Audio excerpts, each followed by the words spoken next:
Hey guys, Southeast Softwash. It's Monday here in the shop working on some builds today. And we got this 12-volt pump out of the box, brand new. Put it on one of our mini skids and it wouldn't come on. And we've checked the fuse. The way we do this, we always cut the little 2-pin plug off because we have to extend these wires to get it long enough to get to our battery on the skids. So we add 12 gauge wire to make it a little bit longer. So that's why that is like that. But it would not come on, and we checked the fuse, and it's a brand new pump. So what we're gonna do is I'm gonna dive into this thing and take it apart and see, trying to hold the camera where you can see the pump and me. We're gonna see if we can figure out what's wrong with it, because obviously something is wrong. And if we had shipped this out on a system, then we would be getting a call. Hey man, my pump's not working. So we'll find out, what's going on with this pump right here. So stay tuned.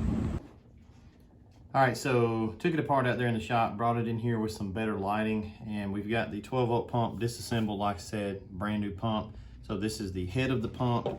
I think I've got it out there, the micro switch, which goes on actually goes inside this right here. So this is your pressure sensor in combination with that Honeywell micro switch that goes in here, and it detects the pressure drop. This is what actually activates your pump.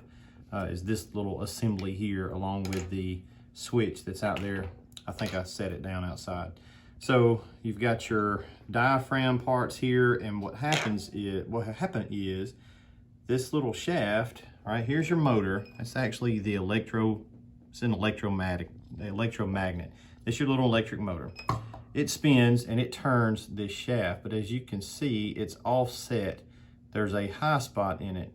And what it does is it pulsates these little diaphragms up and down, and this sits on top of here like this. So that's what creates the pressure.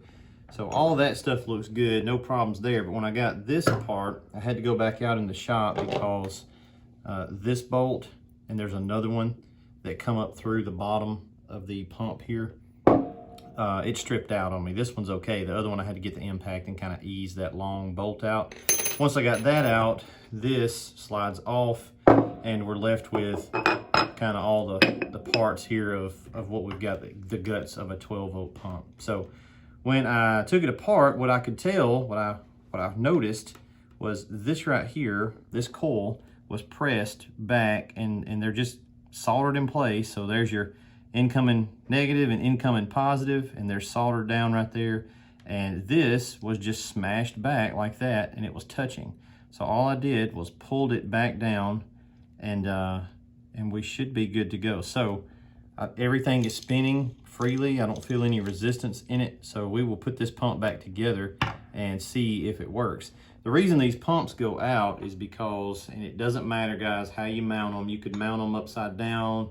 It helps to mount them upside down so that when this part leaks, the SH doesn't get down into here and ruin this. But it really doesn't matter. I don't ever take these apart because they're so cheap. It doesn't matter. When they go out, throw them away. But being that this one was brand new, I just kind of wanted to see what was going on with it. So inside this body, you see those two magnets there for polarity. Those are on the inside, and that basically these magnets work against those magnets. So we'll put it back together. It's kind of finicky to do, and then before I get it completely reassembled, we'll go back out there and touch it to a battery and see if it spins. Because before, it wasn't doing anything, and I think we should be good now. So, all right, we got it put back together. I did have to, I messed this up.